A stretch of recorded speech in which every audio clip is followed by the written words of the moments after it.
ইয়া আইয়ুহাল্লাযীনা আমানুত্তাকুল্লাহ হাক্কা তুকাতিহি ওয়া লা তামুতুন্না ইল্লা ওয়া আনতুম মুসলিমুন। আল্লাহ বলেন, আমি আল্লাহকে ভয় করো, ভয় করার মতন ততক্ষণ পর্যন্ত মৃত্যুবরণ করো না যতক্ষণ পর্যন্ত পূর্ণাঙ্গ মুসলমান হইতে না পেরেছি।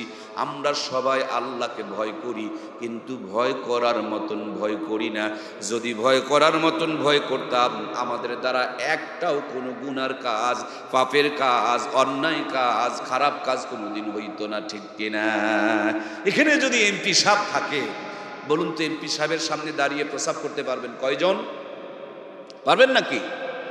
এমপি সাহেবের সামনে দাঁড়িয়ে আপনি প্রস্রাব করবেন না, তার সামনে দাঁড়িয়ে আপনি বেকুবের মতন বিড়ি টানবেন না। মন্ত্রী যদি এখানে দাঁড়িয়ে থাকেন, মন্ত্রীর সামনে আপনি আবল তাবল কথা বলবেন না।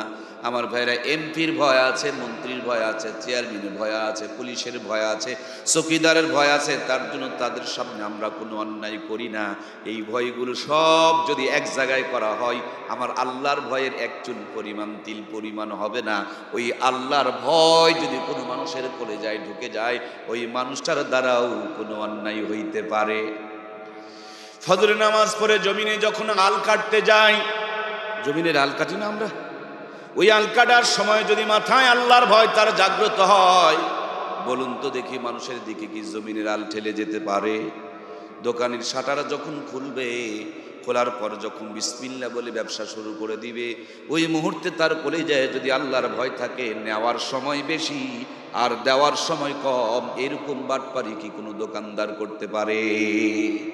কোন যুবক নিজে যখন জামা বানায়, তার জামা ফুল হাতা, আর বাড়িয়ালির জন্য, বেগমের জন্য, বিবির জন্য যখন জামা বানাই, খেয়াল করে দেখবেন তখন জামা হয়ে যায় হাফাতা। নিজে যখন জামা বানায়, নিজের জামা দিয়ে পেট পর্যন্ত ঢাকা, আর বইয়ের জন্য, বেগমের জন্য যখন জামা বানাই, তখন হয়ে যায় পেটের অর্ধেকটা পর্যন্ত ফাঁকা। নিজে যখন জামা বানায়, নিজের জামা দিয়া কলার পর্যন্ত ঢাকা, আর বউ বাচ্চার জন্য যখন জামা বানায়, তখন বুকের অর্ধেকটা পর্যন্ত ফাঁকা। নিজের জামাটা মোটা আর বাড়িয়ালির জামাটা হয়ে যায় চিকন। এরকম বাটপারি কাজ কারবার নিয়ে যারা আমরা লিপ্ত হয়ে আছি, আমাদের ভিতরে যদি আল্লাহর ভয় পরিপূর্ণভাবে থাকতো, আল্লাহর বান্দা নিজের জামা একমতো শরীর ঢাকা আর বইয়ের জামাটার সব জায়গা ফাঁকা, এরকম 2 নম্বরই কারবারটা করতে পারতো না। কথা বলুন ঠিক কিনা? মৃত্যুর আগ পর্যন্ত নামাজের ধারে কাছে নাই। যখনই মরে যায়, তখন আমাদের দেশে সবগুলো মানুষকে লম্বা করে শোয়া দিয়া জানাজার নামাজের জন্য আমরা ব্যস্ত হয়ে যাই। বিসমিল্লাহি ওয়া আলা মিল্লাতি রাসূলুল্লাহ। জানাজার নামাজ অনুষ্ঠিত হবে 5 ওয়াক্ত নামাজের জন্য মুয়াজ্জিন সাহেব আযান দেয়।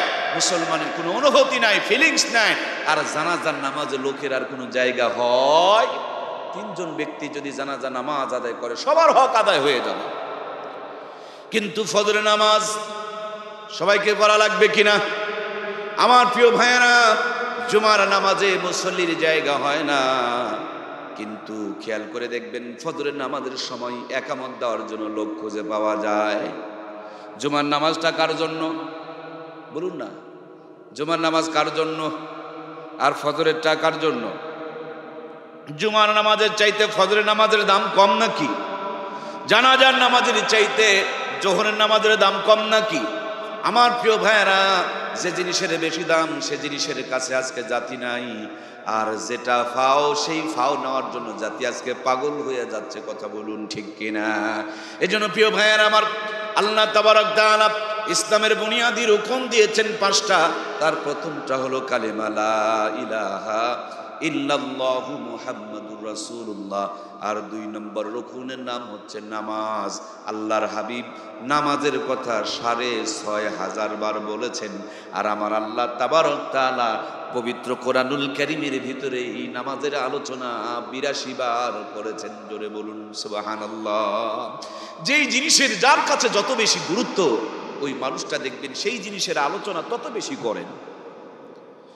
যার কাছে যেই জিনিসের যত ভ্যালু, যার কাছে যেই জিনিসের যত দাম, যার কাছে যেই জিনিসের যত মূল্য, তার মুখের মধ্যে দেখবেন সেই জিনিসের তত নাম।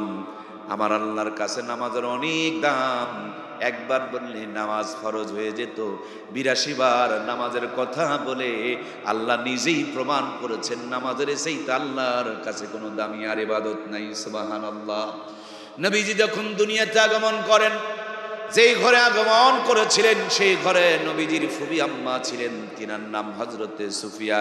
নবীজির ফুফি আম্মা সুফিয়া বর্ণনা করেন, আমার ভাতিজা মোহাম্মদ যখন দুনিয়াতে আগমন করেন, আমি প্রথম নজরে চোখ মিলিয়ে তাকিয়ে দেখি আল্লাহর হাবিব দুনিয়াতে এসেছে। গোটা দুনিয়া আলোকিত হয়ে গেছে। আমার নজর যখন পড়েছে, আমি প্রথম নজরেই তাকিয়ে দেখেছি আল্লাহর হাবিব নামাজের সেজদার হালতে এই দুনিয়াতে আগমন করেছে। হযরত আয়েশা সিদ্দিকা বলেন, নবী আমার দুনিয়া ছেড়ে যখন চলে যাবেন, পশ্চিম তো এটা নাকি এটা, নবীজি হযরত আয়েশা সিদ্দিকা বলেন, আমার নবী যখন দুনিয়া ছেড়ে চলে যাবেন, আমার ঘরের মধ্যে নবীজিকে শোয়া দেওয়া হলো পশ্চিম দিকে মাথার, পূর্ব দিকে পা। কারণ আমরা আমাদের দেশ থেকে কেবলা কাবা শরীফ হলো পশ্চিম দিকে, আর মদিনা শরীফ থেকে বাইতুল্লাহ কেবলা হলো দক্ষিণ দিকে। এই জন্য মাথা হলো পশ্চিম দিকে, পা পূর্ব দিকে দিয়া আমি আয়েশার ঘরে লম্বা করে নবীরে শোয়া দেওয়া হলো। আমার নবীর মাথা মুবারক আমার হাঁটুর উপরে, উরুর উপরে তুলে দেওয়া হলো। লম্বা টাইম ধরে নবীজির কোনো জ্ঞান নাই, চেতনা নাই। সাহাবায়ে কেরামরা যেন পাগল হয়ে গেলেন, বেকারার হয়ে গেলেন। এমন মুহূর্তে নামাজের সময় হয়ে গেল, হযরতে বেলাল মিনারে চলে আজান দিয়ে দিলেন। আজানের পর যেন সাহাবায়ে কেরামের কান্নাকাটি আর রোনাজারি আরো বেড়ে গেল। আর মনে হয় নবীর পিছনে আমাদের নামাজ পড়া তকদিরে জুটবে না। আমার আব্বা আবু বকরকে ইমাম বানায়া নামাজের মুসল্লায় দাঁড় করায়া দিয়া সাহাবায়ে কেরামরা পিছনে দাঁড়িয়ে গিয়েছেন, আর আমার আব্বা আল্লাহু আকবার বলে তাকবীরে তাহরিমার ধ্বনি দিয়েছেন। নামাজে প্রথম যেই তাকবীর বলা হয়, এই তাকবীরের নাম হচ্ছে তাকবীরে তাহরিমা। কি নাম ভাইয়া? তাকবীরে তাহরিমা। বাংলা অর্থ হচ্ছে হারাম তাকবীর। জীবনে যতগুলো কাপড় পরেছেন সব হালাল, শুধুই মাত্র পবিত্র হজরে নিয়তে শরীরে যেই দুইটা টুকরা কাপড় পরবেন, এই কাপড় দুইটার নাম হচ্ছে এহরামের কাপড়, যার বাংলা অর্থ হচ্ছে হারাম কাপড়। পৃথিবীর মধ্যে যত জায়গা, সব জায়গাগুলো হালাল। পৃথিবীতে 3টা মসজিদের সীমানাকে হারাম শরীফের সীমানা বলা হয়। 1 নম্বর মসজিদ, যেটা বাইতুল মুকাদ্দাস ফিলিস্তিনি জেরুজালেমে অবস্থিত, যেটা আমাদের প্রথম কেবলা ছিল, যেটা জিন জাতিদের দ্বারা হযরতে সুলাইমান নির্মাণ করাইছিলেন। যেই মসজিদে কেবলা, মসজিদে বাইতুল মুকাদ্দাসকে নিয়ে এখনো পর্যন্ত মুসলমান এবং ইহুদির মধ্যে রক্তক্ষয়ী সংঘর্ষ চলতেছে। ওইটা শুধু ফিলিস্তিনদের রক্ষা করা দায়িত্ব নয়, এই দুনিয়াতে মুসলমান বলে যারা আমরা আছি, আমাদের প্রথম কেবলার পক্ষে সকলকেই পারলে সহযোগিতা করা, না পারলেও দোয়া করতে হবে। কথা বলুন ঠিক কিনা?